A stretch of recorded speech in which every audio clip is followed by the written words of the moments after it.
There are properties in this country that sit empty for reasons nobody wants to say out loud. Places where the grass grows tall against sagging fences, where the paint peels in silence, where the only movement comes from wind pushing through broken screen doors. This was one of those places. 40 years it stood there, waiting. 40 years of real estate agents lowering the price until the number became almost offensive. 40 years of families driving past, slowing down to look, then pressing the accelerator a little harder as they continued down the road. Drive through central Wyoming in the fall and you'll see hundreds of abandoned homesteads. The landscape is littered with them. Dreams that dried up when the water table dropped, or when cattle prices crashed, or when the children grew up and moved to cities and never came back. Wood and wire and emptiness. Most of them blend into the landscape, returning to Earth gradually, peacefully, the way things do when nature reclaims what was briefly hers. But this place was different. You could feel it from the road, even if you couldn't articulate what made it so. The way the sunlight seemed to hit it at wrong angles. The way shadows pooled in corners where shadows shouldn't gather. The absolute silence that surrounded it, even when wind was moving through the valley, even when birds were calling from the creek bed half a mile away. It was as if the property existed in its own pocket of stillness, separate from the living world around it. The for sale sign had been there so long the wood had gone gray, and the letters had faded to ghosts of themselves. Realtors stopped replacing it. What was the point? Everyone who needed to know about the property already did. And everyone who knew about it had already made their decision. The locals had a way of talking about it without really talking about it. If you asked directly, you get shoulder shrugs and careful words. Something about that place, they'd say, just doesn't sit right. But if you listened long enough in the diner on Main Street or in the feed store parking lot on Saturday mornings, you'd start to piece together the pattern. Families would move in with big plans and bright faces. 2 weeks later, maybe 3, they'd be loading their belongings back into trucks in the middle of the night. None of them ever explained why. None of them ever came back to town. The property itself wasn't remarkable at first glance. 200 acres of rolling pasture in central Wyoming, with the Bighorn Mountains visible in the distance on clear days. A main house built in the 1940s, solid timber frame construction with a wraparound porch that had seen better decades. A barn large enough for a dozen horses, though it hadn't housed animals in living memory. Equipment sheds, a bunkhouse, corrals with posts leaning at tired angles. Everything you'd need for a working ranch, frozen in time somewhere around 1985. The last family to actually try living there stayed 6 days. The Carters, from Idaho. Young couple with an infant dreaming of the ranching life they'd read about in magazines. They left so fast they abandoned furniture, left dishes in the sink, left a crib assembled in what was supposed to be the nursery. The wife refused to speak about it at all. The husband, pressed by his brother over beers, 6 months later would only say, "Something was wrong with the barn. Something was watching from there, every night. We just couldn't stay." Before that, a couple from Colorado made it 11 days. Linda and Robert Marsh, both in their early 60s, retirement age, thought they'd spend their golden years fixing up the place. They'd sold a successful business in Boulder, had money to invest, had experience with property renovation. On day 12, they signed the property back to the county for $1. The clerk, who processed the paperwork, said Robert's hands shook so badly he could barely hold the pen. Linda kept looking at the windows even though they were in a basement office with no windows in any direction. She kept saying, "It knows we're talking about it." Before them, a man who'd inherited the place from a distant uncle lasted almost 3 weeks before he signed the deed over to the county for back taxes and disappeared into some other life. Jeremy Hollis was his name, and he'd grown up in Alaska, spent years working fishing boats in the Bering Sea. Not a man easily spooked by isolation or strange noises or the particular kind of loneliness that comes with remote living. But something on that ranch broke him. He was seen at a bar in Casper 2 months later, drinking alone, and when someone casually mentioned the property, he stood up so fast his stool fell over, walked out without paying his tab, and never came back to Wyoming again. The county tried to auction it twice. Both times, the winning bidder backed out before closing, forfeiting their deposit without explanation. One of them, a developer from Denver who'd planned to tear everything down and subdivide the land, told the county attorney he'd had his soil tested before finalizing. Results came back strange, he said. Not dangerous exactly, but wrong. Something in the composition that shouldn't be there.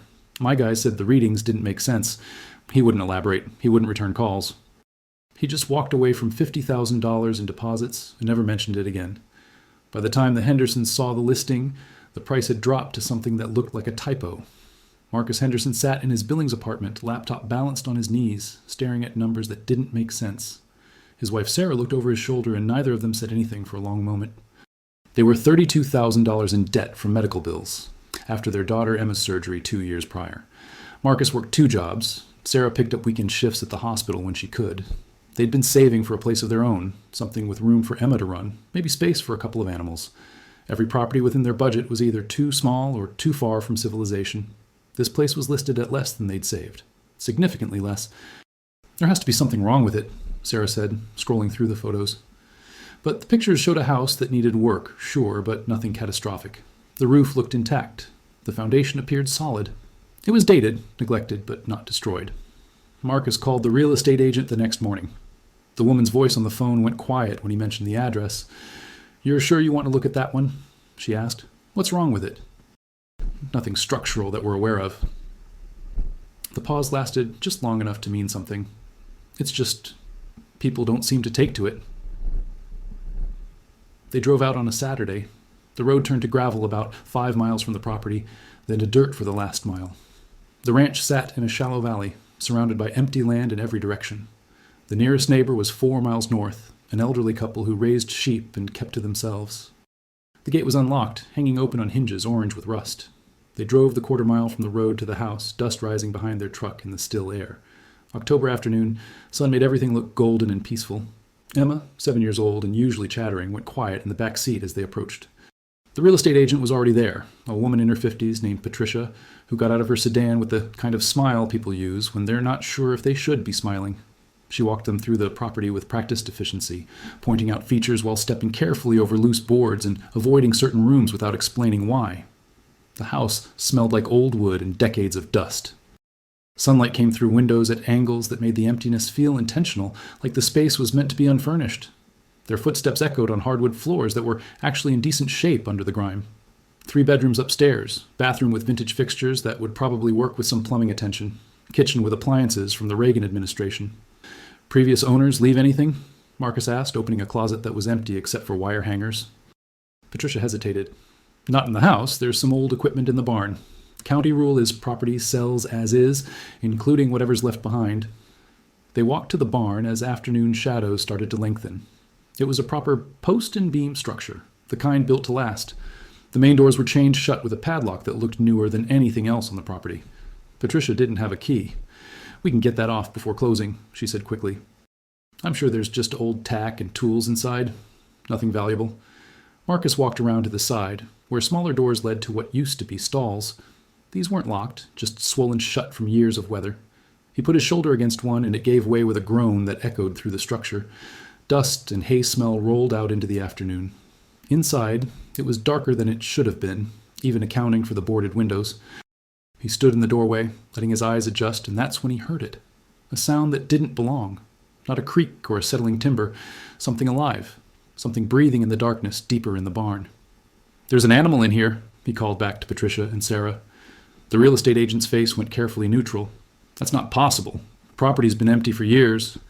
But Marcus had grown up around horses. His grandfather had kept a small stable in Montana, taught him to ride before he could properly walk. He knew the sound of one shifting weight from hoof to hoof, the particular rhythm of it. He knew the way air moved through large nostrils, the specific quality of breath from an animal that size. He stepped further into the barn, hand trailing along the wall for balance in the dimness, and there in what used to be the tack room, standing in shadows that seemed thicker than they should be, he saw it. A horse. Gray coat dulled with dust and time, standing absolutely still, watching him, with eyes that caught what little light made it through the gaps in the boards. The animal was too thin, ribs visible under the skin like fingers pressing from inside, but standing square and calm with the kind of presence that suggested complete awareness. Not the skittish awareness of a frightened animal, but something else, something deliberate. As if she'd been waiting specifically for this moment, for these people, for someone to finally pay the right kind of attention. The stall around her was relatively clean. Not pristine, but not covered in years of accumulated filth either. The floor had been mucked recently, maybe within the last week. There was hay in the corner, old but not rotted, and in the corner opposite, a bucket that wasn't covered in rust, wasn't filled with algae or debris. Clean water, clear enough to reflect the dim light coming through the boards. "How long has there been a horse here?" Sarah's voice came from behind him, quiet with confusion and something else. Something like recognition, though she'd never seen this animal before in her life. Patricia had followed them in and now stood frozen in the doorway like she'd walked into something she didn't want to acknowledge. Her face had gone pale. I've shown this property a dozen times over the years, more than a dozen. There's never been... It's got water." Marcus pointed to the bucket in the corner. Fresh water. Someone's been taking care of it. No one has access to this property except me and the county representative. Patricia's voice had gone thin, like speaking the words too loudly might make the situation more real than she could handle. The padlock on the main doors, that was placed by the sheriff's office after the last occupants left. That was 4 months ago. No one's been inside since then. The key is at the courthouse. I'd have to sign it out. There'd be a record. The horse hadn't moved. Hadn't made a sound beyond that quiet, steady breathing. Just stood there, watching them with dark eyes that seemed to absorb light rather than reflect it. Not afraid, not aggressive. Something else entirely. Something that made the hair on Marcus's arms stand up despite the warmth trapped in the barn, despite the autumn sun beating down on the roof above them. Emma appeared in the doorway, having wandered over from the truck. "Can we keep him?" "Aye," she asked immediately, the way 7-year-olds do, seeing an animal and nothing else. "We don't even know if we're buying the place yet," Sarah said. But she was staring at the horse, too, transfixed by the impossibility of it. They left before sunset, Patricia promising to look into the situation with the horse, to call animal control or the previous owner or whoever might have an explanation. In the truck heading back to Billings, Emma fell asleep quickly. Marcus and Sarah drove in silence for most of the hour, both of them thinking about the same thing. "We can't afford to pass this up," Marcus finally said. "Even if we have to put money into it, even with whatever weirdness is happening with that horse, this is the only chance we're going to get." Sarah stared out at the darkening landscape. "People leave that place, Marcus. Every single person who's tried. People leave lots of places. Doesn't mean it's cursed, just means it's remote and old and probably has its quirks. That horse," she started, then didn't finish, "is probably someone's abandoned animal that's been surviving on rainwater and grass through the fence gaps. We'll figure it out. We'll call a vet, get it checked out. If it's healthy, maybe Emma can learn to ride. If not, we'll find it a rescue." They made an offer the following Monday. Patricia called back within 3 hours, her voice carrying a mix of resignation and something that might have been relief, or maybe regret. The county accepted. They're very eager to have this resolved. The paperwork moved faster than any real estate transaction either of them had ever heard of. No inspection period, no back and forth on contingencies. The county seemed desperate to pass the burden to someone else, anyone else willing to take it. 2 weeks later, on a cold Friday in early November, they drove a U-Haul truck loaded with everything they owned down that dirt road, through the rusted gate that hung more crookedly than Marcus remembered, up to a house that was now legally theirs. The chain on the barn doors was gone. The doors stood slightly open, just enough to suggest invitation or warning, depending on how you looked at it, depending on what you were willing to believe about a property that had driven away every previous occupant. Marcus had called 3 different veterinarians about the horse in those 2 weeks. One said he didn't travel that far out. Another said he'd heard about the property and politely declined without further explanation. The third, an older man named Dr. Morrison, who'd been practicing for 40 years, agreed to come out the following week, but warned that if the animal was feral or in poor condition, there might not be much he could do. They unloaded boxes as the sun set, working quickly to get the essentials inside before dark claimed the valley completely. Sarah had brought cleaning supplies, industrial-strength stuff for the years of accumulated grime. Emma helped by dragging smaller items across the porch, making a game of it the way children do when they don't yet understand that some situations aren't meant to be fun. The house was cold, breath visible in the air, but the furnace rumbled to life when Marcus tried it, pushing warm air through vents that rattled but functioned. Small victory in a day that had been full of small uncertainties. Night came down fast out there, the kind of darkness that doesn't exist in towns, that people who've only lived in cities can't properly imagine. No streetlights to push back against it, no neighboring houses with windows glowing yellow and warm, no ambient light from shopping centers or gas stations or the general presence of civilization. Just the house, the barn, and the empty land rolling away in every direction under stars so bright they cast actual shadows on the ground. Emma was asleep by 8, exhausted from the move and the excitement and the strangeness of being somewhere so profoundly different from their apartment in Billings. Sarah and Marcus sat in the kitchen, eating sandwiches on the floor since they hadn't unloaded the table yet, hadn't even unpacked the box with the plates. They listened to the unfamiliar sounds of their new home. Wind against siding that hadn't been painted in decades, furnace cycling on and off with a rhythm they'd have to learn. The settling of old wood, creaks and pops that were probably normal but felt significant in the silence. Then, from outside, something else. Footsteps. Not human footsteps exactly, but the deliberate sound of something large moving across gravel. Heavy, measured, headed directly toward the house like it had a destination in mind. Coming closer with the kind of purposeful rhythm that suggested intelligence, intention, something beyond animal instinct. Marcus stood, moving to the window. The The porch light was on, creating a weak circle of yellow against the dark. Nothing in that circle. But the sounds continued, coming closer, then stopping. Silence. Then, very clearly from right outside the door, a sound like knuckles on wood. 3 deliberate knocks. Sarah had frozen, sandwich halfway to her mouth. They looked at each other.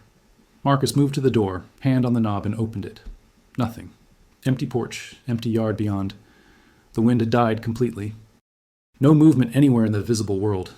He stepped outside, the boards creaking under his weight, and looked around. That's when he saw the barn doors, now standing fully open. And in the doorway, lit from behind by moonlight, the silhouette of the horse. It was watching the house, completely still, head slightly lowered, just watching.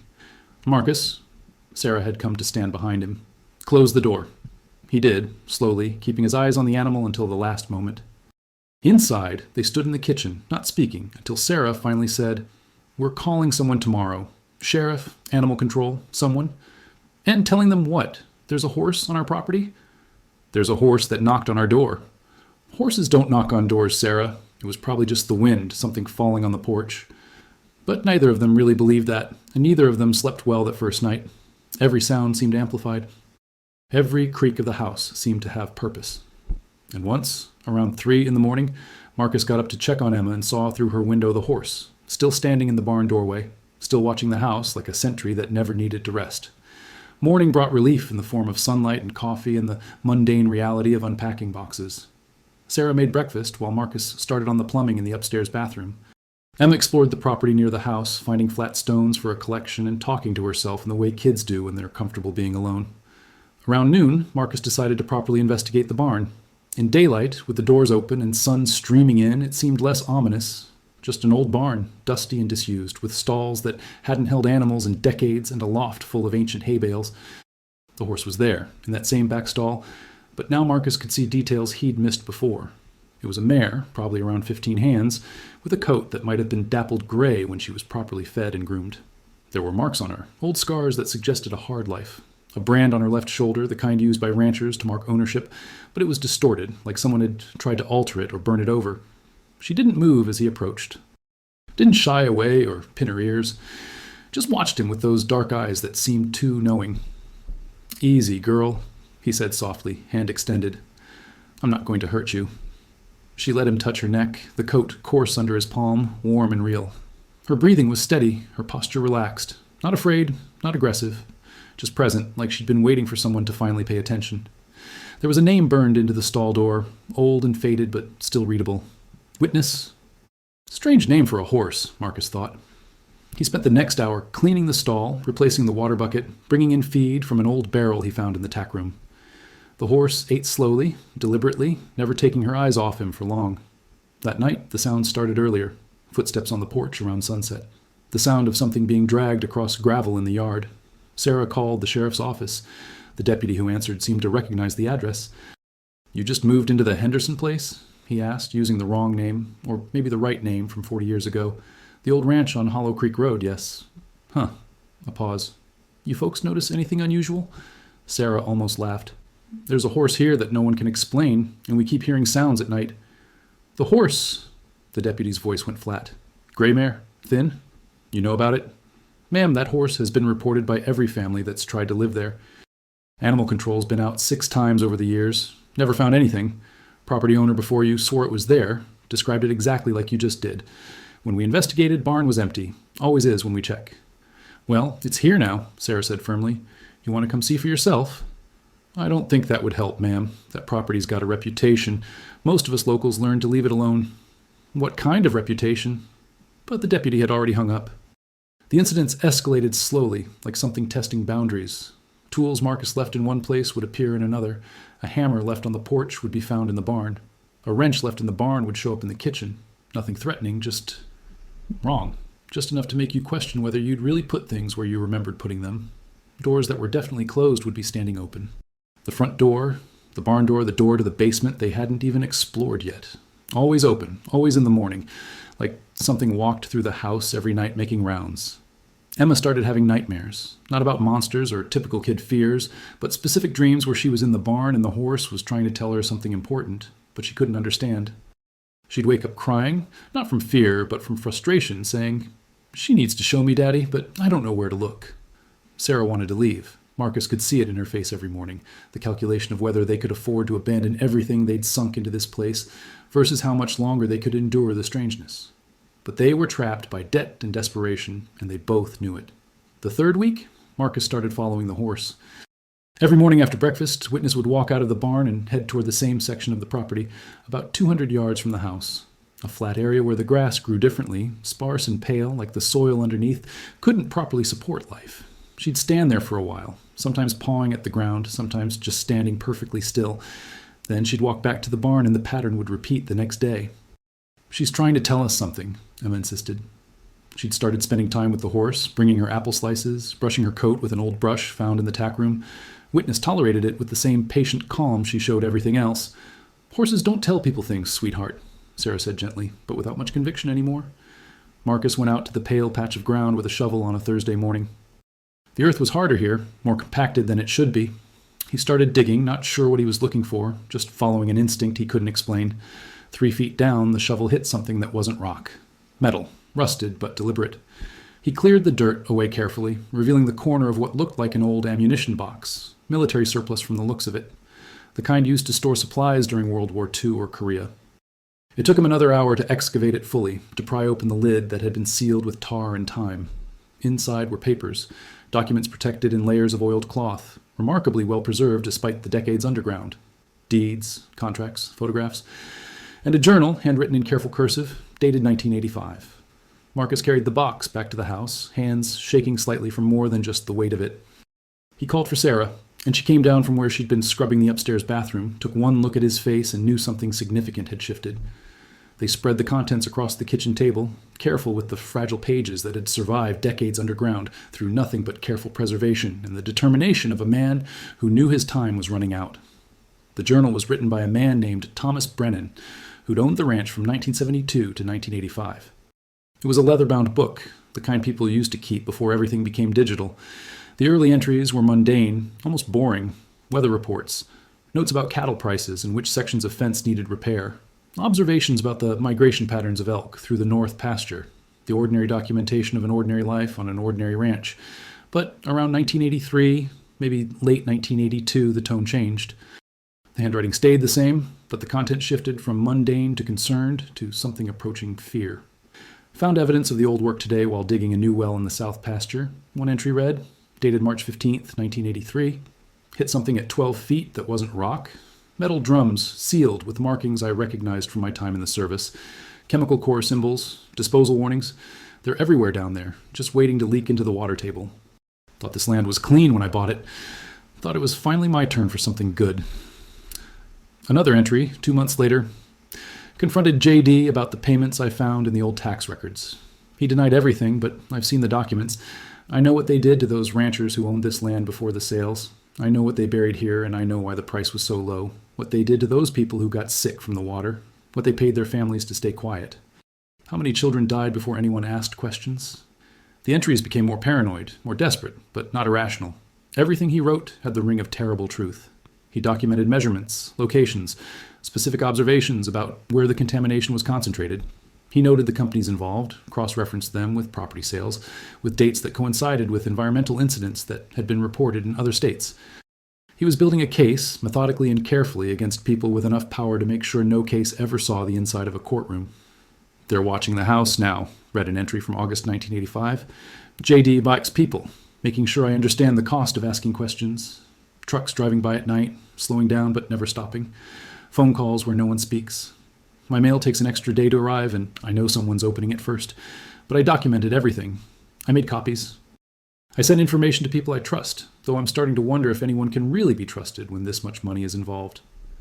One entry, dated September 3rd, 1985, mentioned the horse for the first time. "The mare was here when I bought the place, though no one mentioned her in the sale. Found her in the barn that first day, just standing there, calm as anything. Asked around town, and no one knows who she belonged to. One old-timer at the feed store got quiet when I described her. Said something about her being here as long as anyone could remember. Said some horses just belong to a place, not to a person. I've been feeding her, and she follows me sometimes when I'm checking the fence lines. There's something about her eyes, like she's seen things, like she knows more than an animal should know." Later entries mentioned the mare more frequently. How she would stand in specific spots on the property, always the same spots, like she was trying to communicate something. How she'd watch the house at night, never sleeping, just standing guard over something Brennan couldn't identify. How she'd led him to the first cache of buried drums, standing over the spot and refusing to move until he started digging. The last entry was dated November 15th, 1985, written in handwriting that looked rushed, shaky. Burying the evidence tonight in the place she showed me. If they're watching as closely as I think they are, I probably don't have much time. But the mayor knows. She saw everything, from before I came, from before anyone currently living was here. She's the only witness left who can't be bought or threatened or made to disappear. If something happens to me, if I don't make it through whatever's coming, someone will find this eventually. Someone will listen to what she's trying to say. God forgive me for not being braver. God forgive me for not going to the authorities sooner. I thought I could build an ironclad case first. I thought I could protect myself with documentation. I was wrong about what kind of protection matters when you're dealing with people who've already proven they'll do anything to keep their secrets buried. The photographs in the box told the story Brennan's words couldn't fully capture. Images of the ranch in earlier years, but also something else. Construction work that had nothing to do with ranching. Heavy machinery digging trenches in geometric patterns. Men in suits standing next to equipment that didn't belong on a cattle ranch, gesturing and pointing like executives overseeing a project. Groups of workers, maybe 20 or 30 at a time, all wearing protective gear that looked out of place in the early 1940s.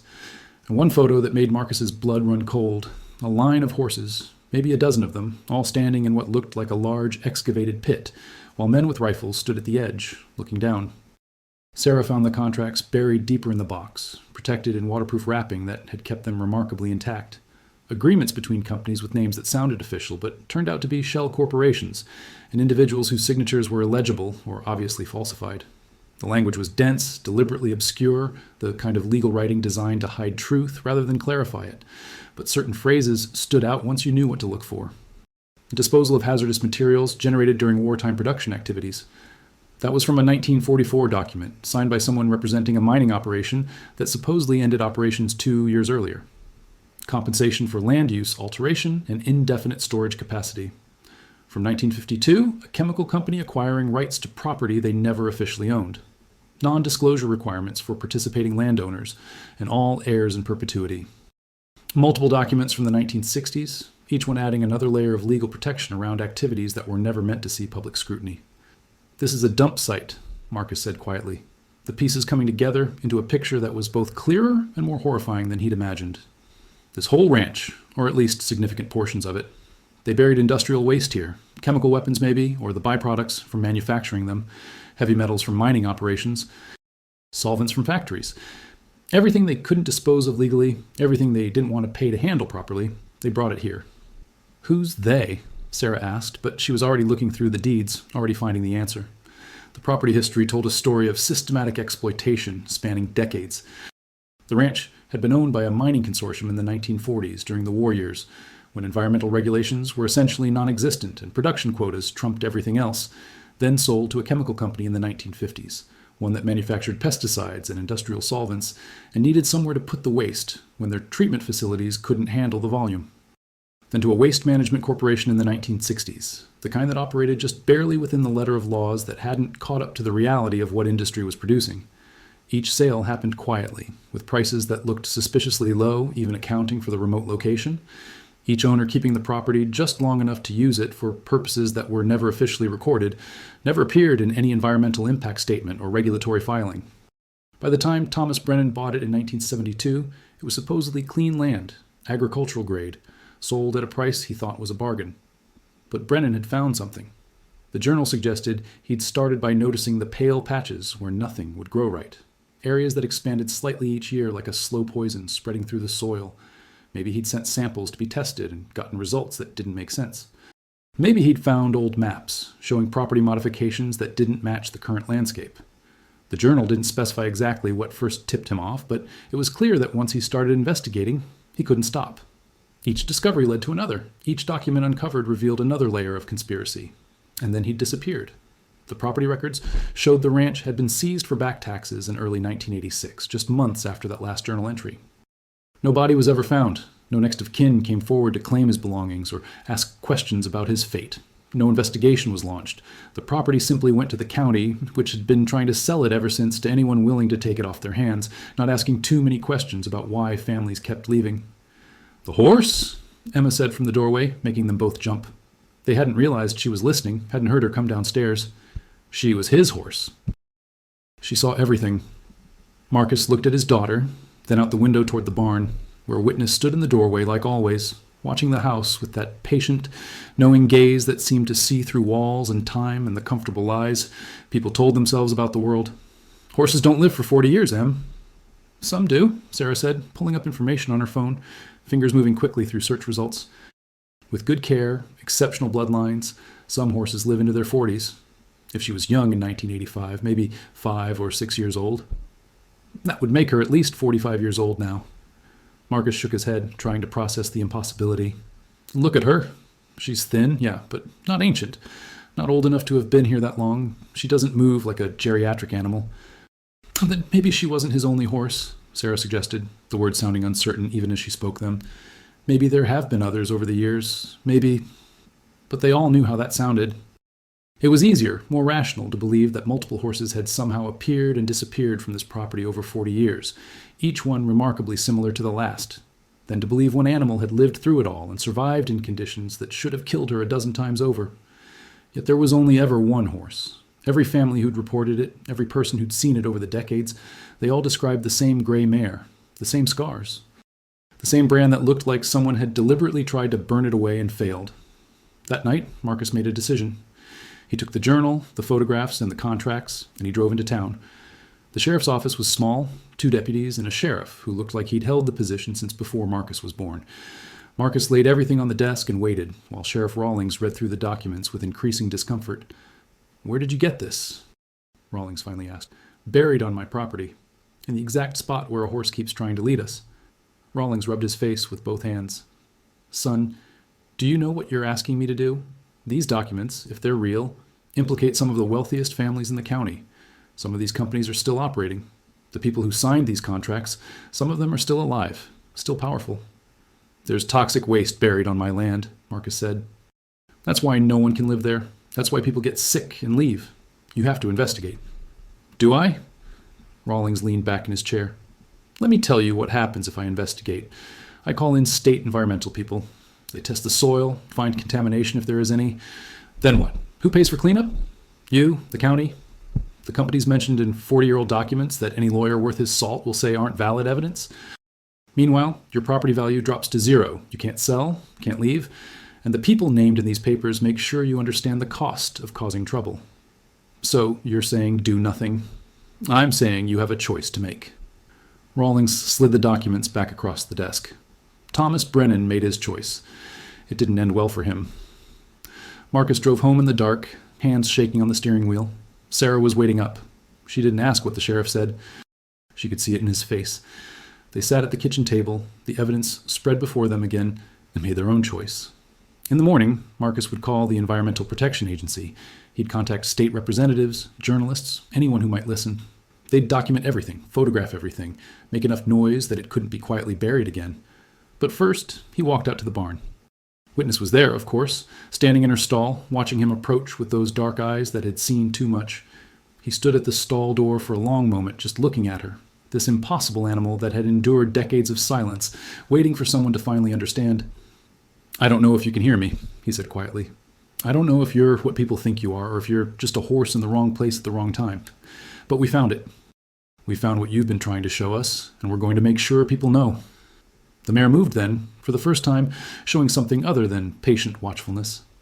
She stepped forward, pressed her forehead against his chest, and stood there. Just stood there, breathing, warm and alive and impossibly present. Marcus put his hand on her neck and felt the steady beat of her heart, strong despite everything, despite the years and the neglect and the weight of being the only witness to crimes that were supposed to stay buried forever. The EPA investigation took 6 months just for the initial assessment, another 4 to determine the full scope of contamination, and 2 more to navigate the legal complexities of who was responsible for what. They brought equipment that looked like it belonged on a space mission. Ground-penetrating radar, spectrometers, soil gas probes, monitoring wells drilled at 50-foot intervals across the entire property. Teams of specialists arrived in waves, each one focused on a different aspect of the problem. geologists mapping the underground contamination plumes, toxicologists analyzing what exactly had been buried and in what concentrations, hydrologists tracking how the poison had moved through groundwater over the decades. The contamination was worse than Thomas Brennan had probably known, worse than the documents suggested, worse than anyone had imagined during those early discussions about whether to even investigate. Industrial solvents like trichloroethylene and perchloroethylene, chemicals banned decades ago but still present in concentrations that made the specialists' instruments beep warnings. Heavy metals, lead and cadmium and chromium, at levels that should have killed everything in the soil years ago. Chemical compounds that had been used in weapons manufacturing during World War II, byproducts of processes that were considered acceptable then but horrifying now. The pale patches where grass wouldn't grow were just the visible signs, the surface manifestations of poison that extended deep into the earth, spreading slowly but inexorably through underground aquifers that fed the entire valley. Testing showed contamination in the creek 3 miles away. Elevated levels of certain compounds in the well water of the nearest neighbors, though not yet at dangerous levels, not yet enough to cause immediate harm, but trending in the wrong direction with each passing year. The investigation expanded beyond the ranch. Other properties were tested, other old ranch lands and farms that had changed hands suspiciously often, that had similar histories of low sale prices and families that didn't stay. A pattern emerged of systematic illegal dumping across the entire county, involving multiple companies and multiple properties, all connected by a web of shell corporations and complicit landowners who'd been paid to look the other way, to let the trucks come at night, to not ask questions about what was being buried in their pastures. The prosecution started slowly, hampered by the passage of time and the deaths of many directly involved, then gained momentum as journalists picked up the story and public pressure mounted. Environmental crimes committed 40 years ago didn't typically generate much interest, but this was different. The scale of it, the audacity, the fact that it was still causing harm, still poisoning the land and water that people depended on for their lives and livelihoods. 3 of the 5 families mentioned in Thomas Brennan's documents were still prominent in state politics and business. The Davenport family, who'd made their fortune in mining and had diversified into real estate and state contracting. The Holloway Corporation, still operating waste management facilities across 3 states, still lobbying against environmental regulations. The Richardson interests, which controlled enough of the local economy to essentially determine election outcomes in 2 counties. The revelations destroyed them. Not quickly, not all at once, but with the slow, inexorable pressure of evidence accumulating beyond any reasonable doubt. Fines ran into hundreds of millions of dollars, enough to bankrupt smaller companies and seriously hurt the larger ones. Criminal charges were filed against executives who'd known about the dumping, who'd authorized payments to keep people quiet, who'd deliberately falsified environmental reports to regulatory agencies. Legacy names that had been respected for generations, that had schools and parks and hospital wings named after them, became synonymous with environmental crime and the kind of casual cruelty that comes from prioritizing profit over human life.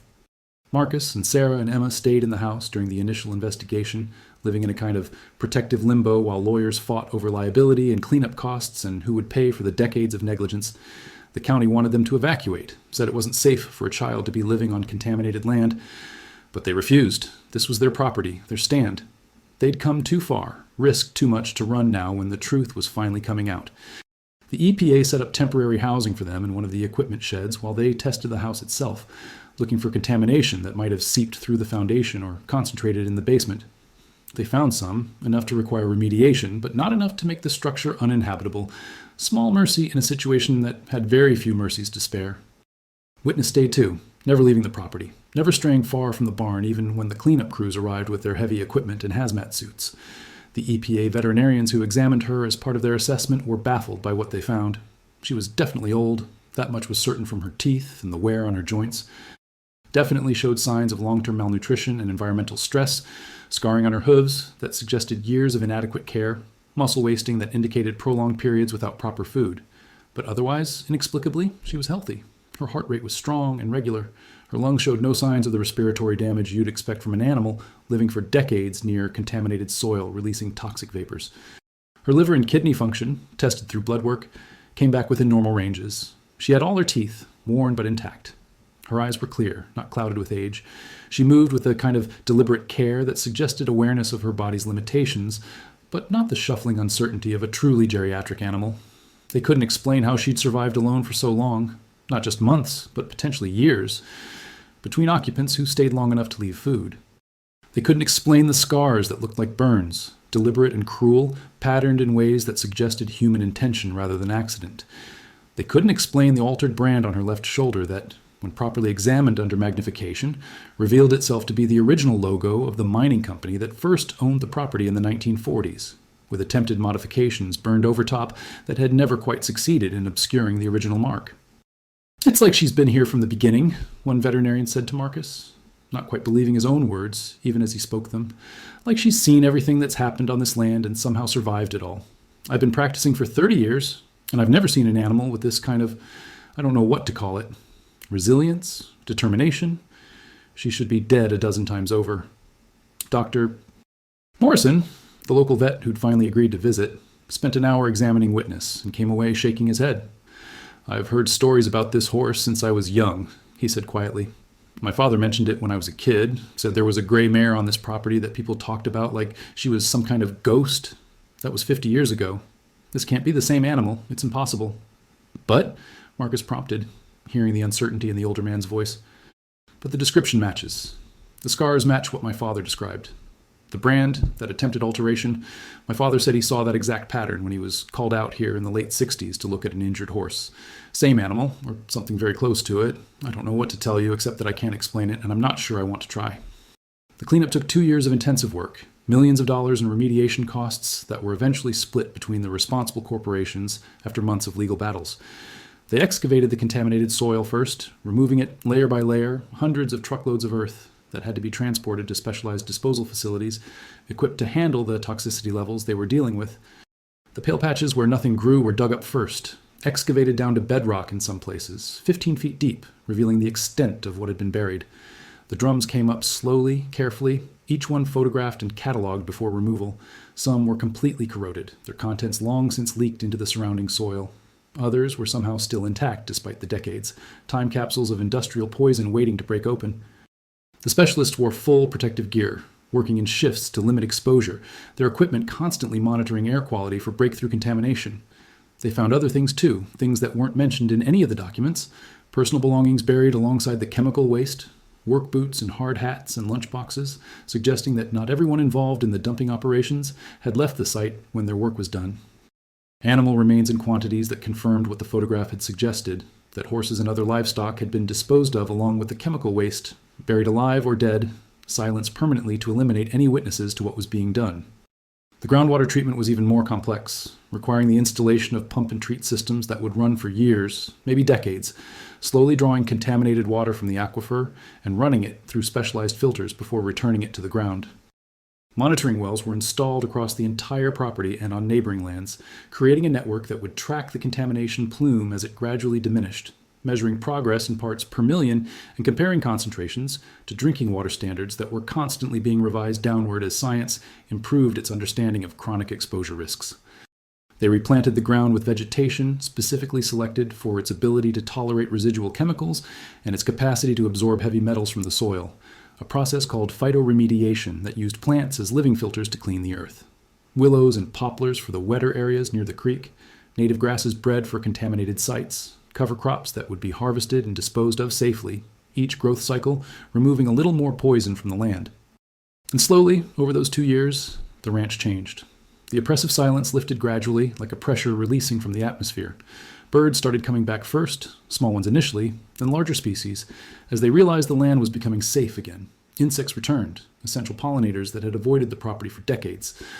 Small mammals appeared in the fields, mice and voles and rabbits, followed eventually by the predators that hunted them, hawks and owls and coyotes reclaiming territory they'd abandoned. The grass grew in thick and green in places that had been bare for as long as anyone could remember. The house, with work and care and the removal of the poison that had been literally seeping into everything, became comfortable. A home rather than a haunted shell. The oppressive weight that had driven away every previous family finally dissipated, replaced by something that felt like possibility instead of doom. Emma started riding Witness during the second year of cleanup, once the veterinarians had declared the mare healthy enough for light work and the EPA had certified that the immediate contamination around the barn had been addressed. The mare, with regular food and proper care and time to recover from decades of deprivation, filled out gradually. Her coat gained a shine it probably hadn't had in decades, the dappled gray pattern emerging clearly for the first time, marking her as what she must have been in her youth. A beautiful animal of quality bloodlines, the kind of horse someone had invested in and cared for before circumstances and cruelty took over. She was gentle with the girl, patient in ways that suggested deep understanding rather than simple tolerance. When Emma approached with the saddle for the first time, Witness stood perfectly still, allowing herself to be tacked up without the fidgeting or resistance you'd expect from an animal that hadn't been ridden in years. She waited while Emma mounted, adjusting her stance to accommodate the child's weight, moving only when explicitly asked. Their rides started in the round pen, basic work to rebuild muscle and establish communication, but it quickly became clear that Witness didn't need training. She knew what to do, responded to cues Emma hadn't even been taught yet, anticipated the girl's intentions before they were fully formed. It was like riding a horse that could read minds, or at least read the subtle shifts in weight and tension that communicated what a rider wanted before words or signals could. They progressed to trail rides through the property, Emma exploring the ranch that was slowly transforming from wasteland to healing ground. Witness carried her carefully, placing her hooves with deliberate precision on uneven terrain, never spooking at the equipment or the workers or the sudden noises that came with major construction. She seemed to understand that she was carrying something precious, that the trust being placed in her was absolute and couldn't be betrayed. Sometimes they'd stop at the places where the worst contamination had been, areas that were now fresh earth and new grass but still felt different somehow, marked by what they'd contained. Witness would stand quietly while Emma looked around, trying to imagine what it must have been like when the poison was still there, when the ground was dying from the inside out. The mare never grazed in these spots, never lowered her head to eat the grass no matter how long they stood there. As if she remembered what had been buried, even after it was gone. The bond between them grew in the way such bonds do when trauma is shared and survived. Emma talked to Witness constantly during their rides, telling her about school and friends and worries that she couldn't quite articulate to her parents. The mare listened with ears that swiveled to track the sound of the girl's voice, never interrupting, never judging, just present in a way that 7-year-olds, now 9-year-olds, desperately need. She knows things, Emma told her father, one evening after a particularly long ride. About what happened here, about all of it. She saw everything. Marcus wanted to dismiss it as a child's imagination, the kind of magical thinking kids engage in when they're trying to make sense of a world that doesn't always make sense. But he'd seen the way Witness behaved, the way she'd led them to the buried evidence, the way she watched the house like a guardian that never slept. Some things couldn't be explained by training or instinct or coincidence. Other families started moving into the area, into properties that had been tested and cleared. The reputation that had hung over the land for 40 years began to fade, replaced by a different kind of story.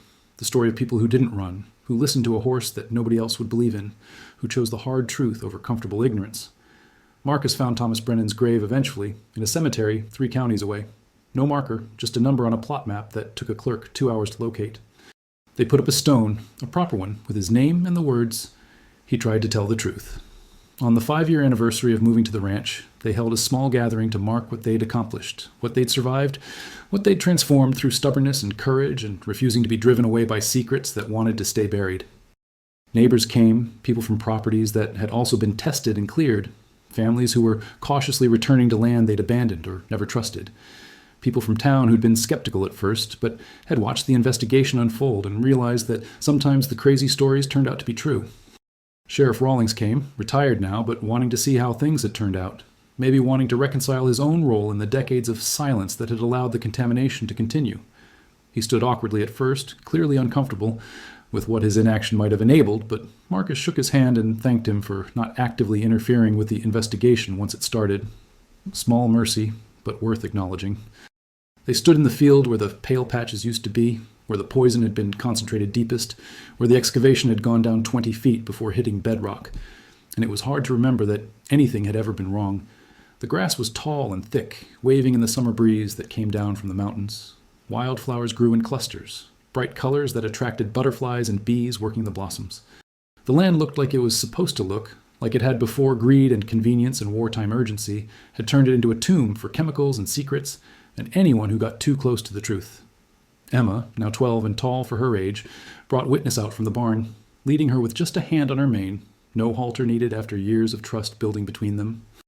The mare walked calmly, head up, looking around at the gathered people with that same patient watchfulness she'd always shown.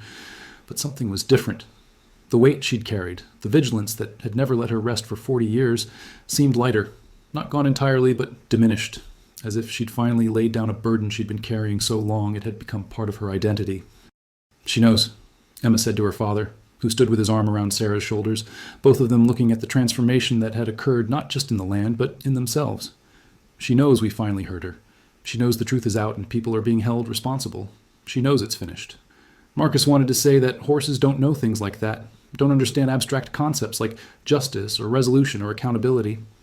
But he'd learned over the past 5 years that what he thought he knew about the world, about what was possible and impossible, wasn't always accurate. Some things couldn't be explained by logic or science or the comfortable boundaries of rational thought. Some truths were witnessed in ways that didn't require words, carried by animals that existed in the margins between what we understand and what we can only sense. That night, for the first time since they'd arrived 5 years earlier, Witness didn't stand watch in the barn doorway. She laid down in her stall, something Marcus had never seen her do, had started to think she physically couldn't do. She laid down on the clean straw they'd put down, lowered her head, and slept through the night like an animal that no longer needed to stay alert, like her job was finally finished. Like she could rest after decades of carrying witness to crimes that nobody wanted to acknowledge. She lived another 3 years after that gathering, 3 years of something that looked like peace, gentle and calm in ways she'd never been allowed to be during the decades of standing guard. She let Emma ride her through the fields that were getting healthier with each season, teaching the now teenage girl lessons about patience and resilience and the kind of trust that has to be earned rather than demanded. They took in other horses during this time, rescues from situations of neglect or abuse, and Witness seemed to understand her new role. She'd greet each arrival calmly, stand near them in the pasture, teach them through example that this place was safe, that not all humans were cruel, that healing was possible even after years of suffering. Visitors started coming to see the property that had become something of a legend. Journalists writing follow-up stories about the cleanup, environmental students studying remediation techniques, other families who'd been affected by similar contamination, looking for hope that their own situations might be resolved.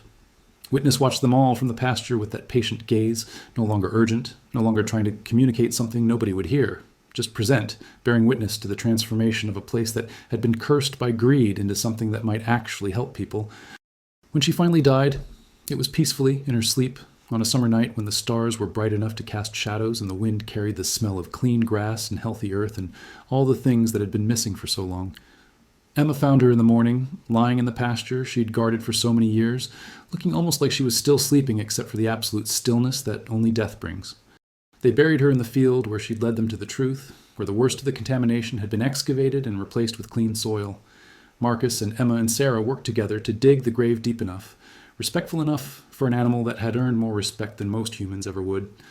They wrapped her in canvas, lowered her carefully, filled in the earth while Emma cried and Marcus tried not to, and Sarah stood with her hand on her daughter's shoulder, grounding her through the grief. The stone they placed over her grave was simple but permanent, granite quarried from the mountains visible on the horizon. Witness, she remembered when others forgot. Below that, dates that didn't quite make sense if you thought about them too hard. 1940s, 2030.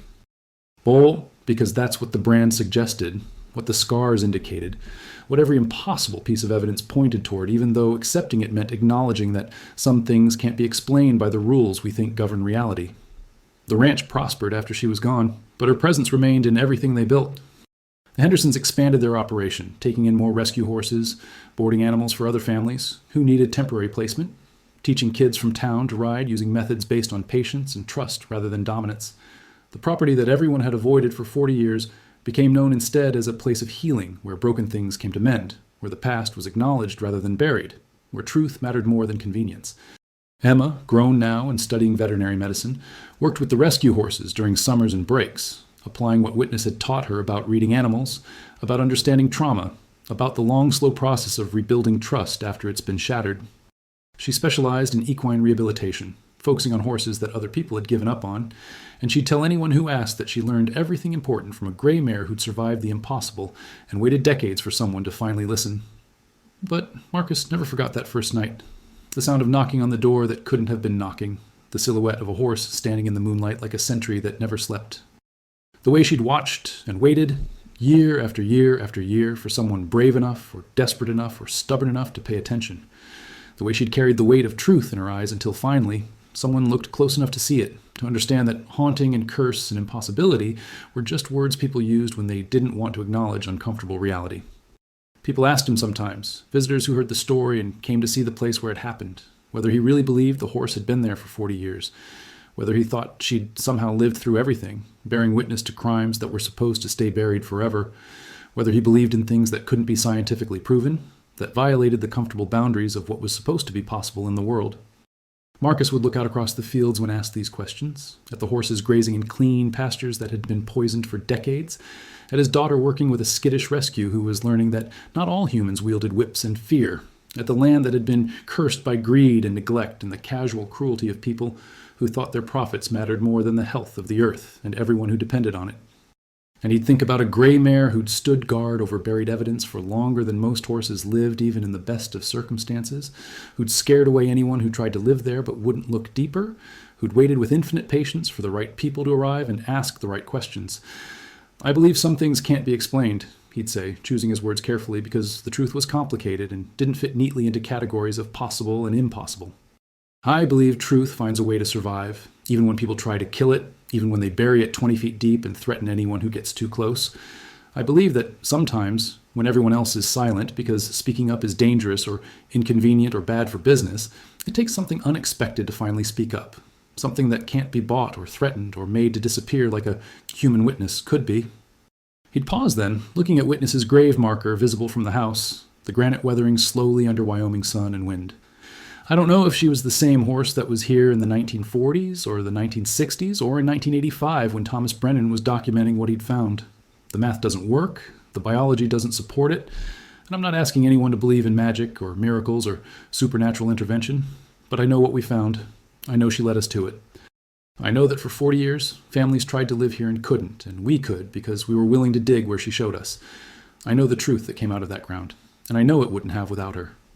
The ranch still stands today, not cursed but blessed by the courage of one stubborn animal and one family that decided the hard path was the right one, even when the easy path of running away was right there, available, tempting. The pale patches are gone, replaced by grass that grows thick and healthy. The poison is cleaned, or at least reduced to levels that won't kill anyone slowly over years of exposure. The secrets are known, documented in court records and environmental assessments, and the kind of journalism that wins awards for uncovering what powerful people wanted to stay hidden. And on quiet nights, when the wind moves through the grass and the horses settle in the barn with soft sounds of contentment, you can almost feel it. The weight of vigilance finally lifted, the burden of witness finally shared, the truth finally, after 40 years of silence, set free to do its work in the world. That's what happens when you listen to what nobody else will hear. When you pay attention to warnings that look like hauntings, to impossibilities that turn out to be uncomfortable facts, when you choose to dig deeper instead of running away, to stand your ground instead of accepting the easy lie that everything is fine and the past should stay buried, the land heals, the truth emerges, and the impossible becomes the foundation of everything that comes after, the bedrock on which new and better things can be built. That's what happens when you listen to what nobody else will hear, when you pay attention to warnings that look like hauntings, when you choose to dig deeper instead of running away, the land heals, the truth emerges, and the impossible becomes the foundation of everything that comes after. Some properties sit empty for reasons nobody wants to say out loud. But this one stands full now, alive with the sound of hoofbeats and laughter and the ordinary noise of life continuing. The story of what happened here is known. The people responsible faced consequences. The victims, buried and forgotten, were finally acknowledged, all because a family listened to a horse that refused to let the past stay buried. All because they looked at impossible circumstances and chose belief over skepticism, action over resignation. All because, when everyone else avoided that ranch for 40 years, they walked through the gate and stayed long enough to understand why. The curse was never supernatural. It was truth, poisonous and persistent, waiting for someone brave enough to handle it. And when they finally did, when they chose exposure over silence, the curse transformed into legacy. Not of fear, but of courage. Not of avoidance, but of accountability. That's the story of the ranch nobody wanted, the property that scared away family after family until the right one arrived, the land that held its secrets until someone cared enough to dig them up, and the horse that nobody could explain, who became the key to understanding everything. They avoided this place for 40 years. Then the horse explained why. Not with words, but with persistence. Not with threats, but with patience. Not by haunting the living, but by refusing to let the dead remain forgotten. And in the end, that made all the difference.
and the horse that nobody could explain, who became the key to understanding everything.